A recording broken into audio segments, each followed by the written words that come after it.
मेरे चैनल में आपका बहुत बहुत स्वागत है। धन्यवाद आप सबको। जी, सबसे पहले माहौल बताइए घोसी का। घोसी का माहौल देखिए, लड़ाई तो त्रिकोणात्मक दिखाई ही दे रही है, लेकिन निश्चित रूप से अरविंद राजभर जी सब पर भारी हैं। क्यों भारी हैं? क्या वजह हो सकती है भारी का? भारी की देखिए 3-4 वजह मैं आपके सामने रखना चाहता हूँ। जैसे उत्तर प्रदेश में भाजपा की सरकार है और दिल्ली में भी जो सर्वे कर रहे हैं कि भाजपा की सरकार बनने जा रही है, तो एक तबका ऐसा है जो इससे प्रभावित है कि रूलिंग पार्टी का ही जनप्रतिनिधि होगा तो मऊ जनपद का विकास कर पाएगा। इसमें अरविंद राजभर प्रथम आ रहे हैं। सबको उम्मीद है कि सरकार बन रही है। दूसरी चीज़ है, अब हम जब बात कहेंगे तो गठबंधन के प्रत्याशी हैं तो गठबंधन की उपलब्धियों को गिनाएंगे। यहाँ से गोरखपुर से जो बनारस की सड़क थी, नेशनल हाईवे नंबर 29, ये पिछली सरकारों में यहाँ से मऊ से और बनारस जाने में 5 घंटे का समय लगता था। इतनी हालत ख़राब थी कि पूरी सड़क टूटी फूटी स्थिति में थी। बीजेपी की सरकार आई, इस समय हम 2 घंटे में बनारस पहुँच जाते हैं। लखनऊ जाने में 6-7 घंटे लगते थे। 3 घंटे में हम लखनऊ जाते हैं और मेडिकल का काम या ऑफिशियल काम करके शाम को फिर मऊ चले आते हैं। तो सड़कों को जो बेहतर रूप में हाईवे दिया वो बीजेपी गवर्नमेंट ने दिया, और पब्लिक को इस बीच में इस चीज़ को ध्यान में पब्लिक रखती है या रखना भी चाहिए। आपके चैनल के माध्यम से जनता से मैं यह कहना चाहता हूं कि बीजेपी गवर्नमेंट में जो आपको हाई लेवल की सड़कें मिली हैं, उस विकास कार्य को आपको वोट देते समय दिमाग में रखना चाहिए। दूसरी चीज़ है, पिछली सरकारों में 8 घंटा बिजली मिलती थी देहात को, 1 हफ्ता दिन में और 1 हफ्ता रात में। बहुत मुश्किल की स्थिति, कृषि के काम नहीं हो पाते थे। इंडस्ट्री को छोड़ दीजिए। बुनकर समाज पूरी तरह से जो मुसलमान है वो मऊ की आबादी का बहुत बड़ा हिस्सा वो लूम पर आधारित था। 8 घंटे 10 घंटे 12 घंटे बिजली मिलती थी, उतने में उनको सफोकेशन होता था, उलझन महसूस करते थे, पूरा अपने शक्ति का, अपने श्रम का इस्तेमाल नहीं कर पाते थे। आज देहात को 20-22 घंटा बिजली मिल रही है, शहर में करीब 24 घंटा बिजली मिल रही है। तो जनता को वोट देते समय इस चीज़ को ध्यान में रखना चाहिए कि बीजेपी की गवर्नमेंट ने इनको 20 घंटा 22 घंटा बिजली दिया है। पहली चीज़ सड़क, दूसरी चीज़ बिजली, तीसरी चीज़ रेलवे को लोग देख लें। मऊ जनपद के परिप्रेक्ष्य में ही मैं कहना चाहता हूं, अगर कोई व्यक्ति जो प्रदेश में रहता होगा, मऊ का व्यक्ति, और रात को उतर जाएगा रेलवे स्टेशन पर, तो एक बार वो भ्रमित हो जाएगा कि कहीं किसी दूसरे स्टेशन पर तो मैं नहीं उतर गया। पूरे मऊ स्टेशन का नक्शा बदल गया। देखने में कोई बाहरी 6 महीने बाद आएगा आदमी तो एक बार भ्रमित हो जाएगा। जब नेम प्लेट पड़ेगा कि मऊ जंक्शन, तब वह कन्फर्म होगा कि हम मऊ में ही हैं। मऊ का रूप रंग देख करके जनता को वोट देते समय इस चीज़ को ध्यान में रखना चाहिए। लाइनों का दोहरीकरण हो गया, सब बिजली के इंजन आ गए, तमाम ट्रेनें नई चलनी शुरू हो गई। जो ट्रेनें बहुत लेट चलती थी, आप ध्यान दिए होंगे, ट्रेनों के समय में भी जो है उनको समय दुरुस्त करने में भी बेहतर स्थिति है। तो जनता को इस चीज़ को भी ध्यान में रखना चाहिए वोट देते समय। चौथी चीज़ है कानून व्यवस्था।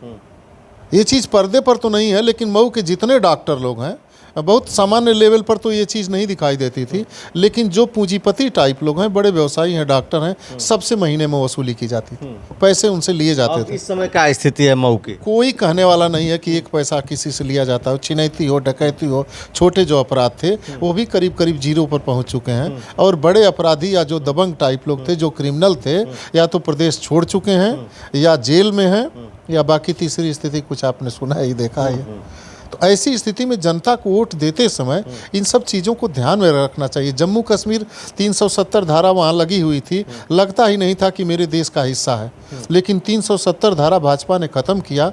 उसके बाद आप पहले यहाँ के राष्ट्रपति भी वहाँ जाकर के 1 इंच ज़मीन नहीं खरीद सकते थे। पूरे भारत के लोग वहाँ पर्यटन के लिए जा सकते थे, बसने के लिए नहीं जा सकते थे। कहने के लिए भले वो कहा जाता था कि भारत का हिस्सा है, उसका झंडा अलग था, उसका संविधान अलग था, उसका मुख्यमंत्री अलग था, और भारतीय सर्वोच्च न्यायालय के आदेश भी वहाँ पर कुछ मामलों में प्रभावी नहीं होते थे।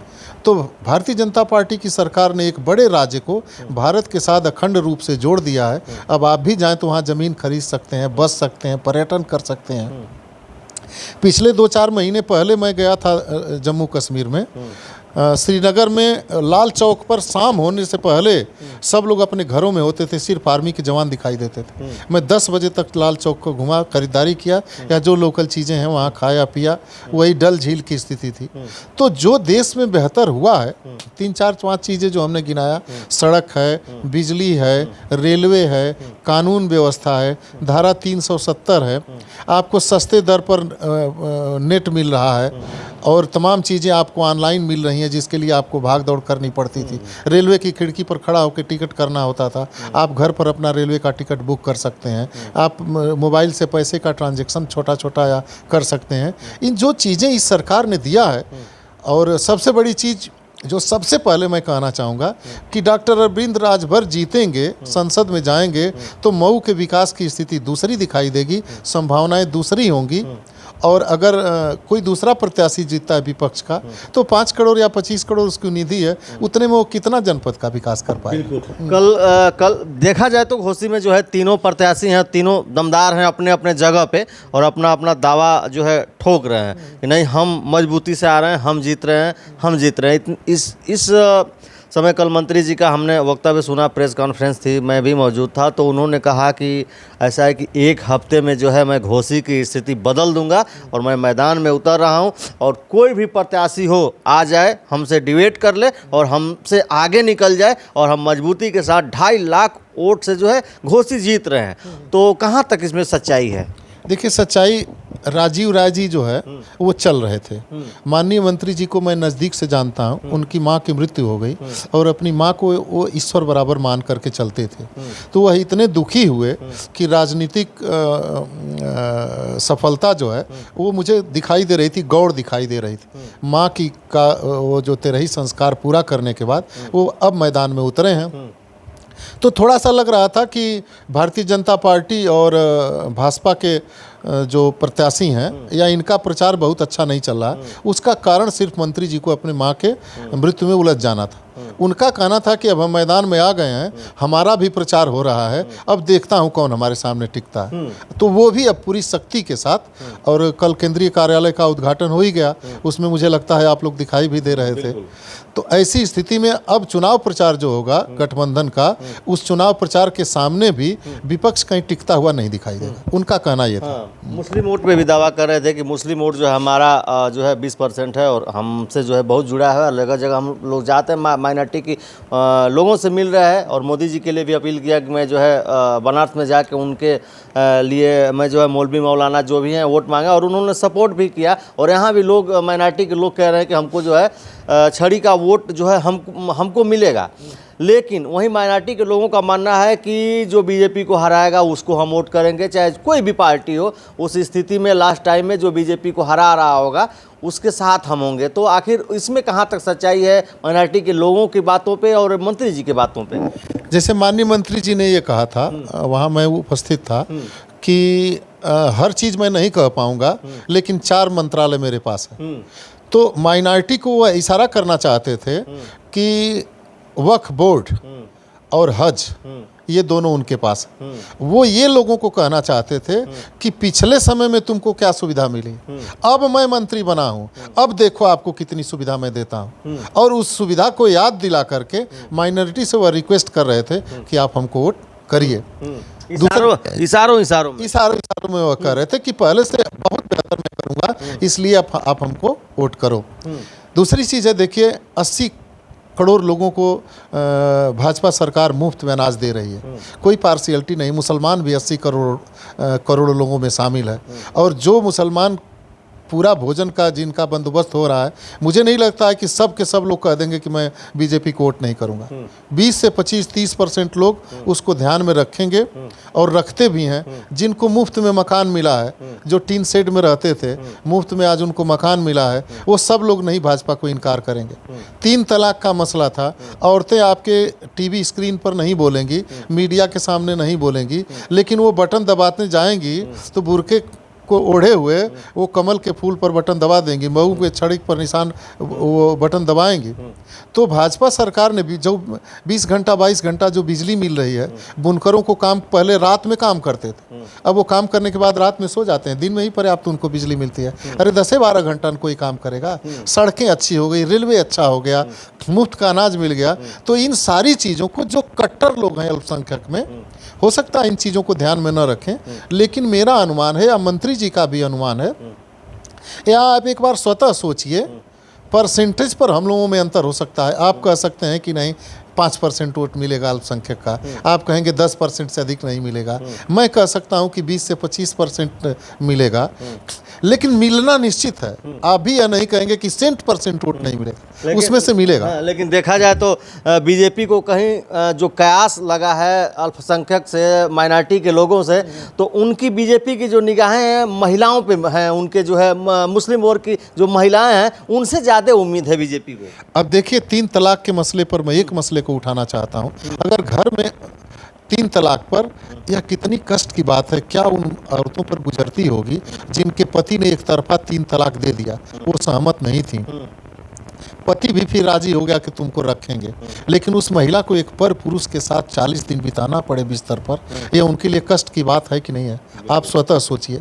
इस पीड़ा से वह गुजरती थी, और जिनको इस पीड़ा से जिस व्यवस्था ने, जिस सरकार ने छुट्टी दिलवाया है, मुझे नहीं लगता है कि सारी औरतें, वो बहुत बड़ा वोट जो है वो रामपुर में पिछले चुनाव में लोकसभा में भाजपा का प्रत्याशी जीता था। अगर अल्पसंख्यक वोट नहीं देते तो भाजपा का प्रत्याशी जीतने का कोई सवाल ही नहीं पैदा होता। अल्पसंख्यक उनका जीतना रामपुर से यह प्रमाण है कि नहीं अल्पसंख्यक लोगों ने वोट भाजपा को किया था। तो ये चीज़ें हैं, मिलना है वोट, 100% नहीं मिलना है, लेकिन काफ़ी वोट भाजपा को मिलना है अल्पसंख्यक का। छड़ी को जो है इस घोसी लोकसभा में ठाकुर वर्ग कितना परसेंट लगभग वोट करे, वही कुछ ठाकुर लोग नाराज है, कह रहे हैं कमल नहीं है, हम लोग कमल को पसंद करते हैं, कमल नहीं है, छड़ी आ गई है तो इसको हम लोग वोट नहीं करेंगे। तो उस पर क्या कहेंगे आप? देखिए, अगर आप स्वतः देख लीजिए, आपका परिवार 10-12 लोगों का है, तो एक आध लोग आपके नियंत्रण से बाहर रहते हैं। आप कहेंगे जाओ कचहरी चले जाओगे तो वो घूमने सिनेमा देखने चले जाएंगे। आप कहेंगे कि जाओ खेती का काम उलझन है तो मोबाइल लेके चले जाएंगे कहीं। तो 1-8% ऐसे लोग होते हैं जो कि धारा के विपरीत मछली की तरह चलते हैं। वही लोग ज़्यादा कमेंट कर रहे हैं, बोल रहे हैं। मैं छत्री समाज से हूँ, मऊ में तमाम रिश्तेदारियाँ हमारी छत्री समाज में है, छत्री समाज से मेरे मित्र हैं। यह बात बिल्कुल विपक्ष द्वारा भ्रम फैलाया जा रहा है कि छत्री समाज के मन में कोई कष्ट है, और कोई कष्ट था तो मंत्री जी ने उस पर खेद व्यक्त किया, और अरविंद राजभर जी जो है नतमस्तक होकर के, और सारा का सारा लोगों के मन के मैल जो थोड़ा मोड़ा था वो खत्म हो चुका है। जैसे जैसे चुनाव और नज़दीक आएगा, छत्री समाज का एक वोट अरविंद राजभर के अलावा किसी दूसरे को नहीं मिल रहा, यह पक्का है। खाने पीने के लिए लोग जा सकते हैं, आदरणीय राजीव राय जी से पैसे ले सकते हैं, लेकिन बटन तो छड़ी पर ही दबेगी, इसमें कोई संशय नहीं है। बिल्कुल, चूँकि आप बीजेपी को समर्थन करते हैं, सुभाषपा को समर्थन करते हैं, कुछ समाजवादी पार्टी इसके पहले उसकी सरकार थी, तो समाजवादी पार्टी की कुछ योजनाएं हैं जो सबके लिए कारगर साबित हुई हों? अब देखिए, हमको फंसाइए मत। नहीं, फंसाने की बात नहीं, कुछ आपको लग रहा है। देखिए कुछ चीज़ें ऐसे हैं, एक आध पॉइंट ऐसे हैं जिसको अखिलेश जी ने किया था, और उसको बुरा नहीं कहा जा सकता है, कहीं से न कहीं से उसको अच्छा कहा जा सकता है। तो अब इस पर मुझसे ज़्यादा मत कहवाइए। बिल्कुल आप कहना नहीं चाहते। हाँ, मैंने मतलब कुछ अच्छा किए थे। हाँ, नवजुवक हैं, सारी चीज़ें उनकी मैं बुरी नहीं कर सकता हूँ। अगर कहीं से कुछ अच्छी चीज़ें हैं तो मैं पार्टी में रहते हो सकता है कि मुझे 2 बात सुनना भी पड़े इसके लिए कार्यालय में जाने पर। तो कुछ चीज़ें जैसे देखिए, मैं कह ही दे रहा हूँ, 100 नंबर की एम्बुलेंस उन्होंने शुरू कराया था, जनता को उसका लाभ मिलता है।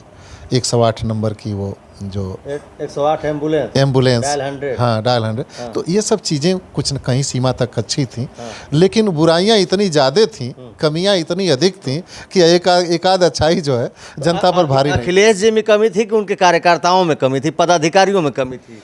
अब देखिए, हम भाजपा और सुभाषपा के समर्थक हैं, और हमसे कुछ ज़्यादा न खवाइए आप। बिल्कुल। ये घोसी का माहौल है, और भैया ने बताया कि छत्री समाज का वोट कहाँ जा रहा है और लोगों का क्या भ्रम था। कल ओपी राजभर ने जो है कहीं ना कहीं माता जी की तिरई ख़त्म होने के बाद जो है कमर कस के फील्ड में उतर गए हैं और वो चैलेंज भी कर रहे हैं, दावा भी कर रहे हैं कि एक हफ्ता में जो है माहौल हम बदल देंगे, कोई भी प्रत्याशी आके हमसे डिबेट कर ले और किसी भी मामले में हमसे कोई प्रत्याशी आगे नहीं निकलेगा और हमारी जो है घोसी लोकसभा से 2.5 लाख समथिंग वोटों से हमारी जीत होने जा रही है। आपकी क्या राय है? आप जो है कमेंट बॉक्स में अपनी प्रतिक्रिया ज़रूर दर्ज करिएगा और क्या माहौल घोसी का आप चाहते हैं कमेंट में ज़रूर लिखिएगा। अभी तक वीडियो में बने रहने के लिए आपको बहुत बहुत धन्यवाद। नमस्कार।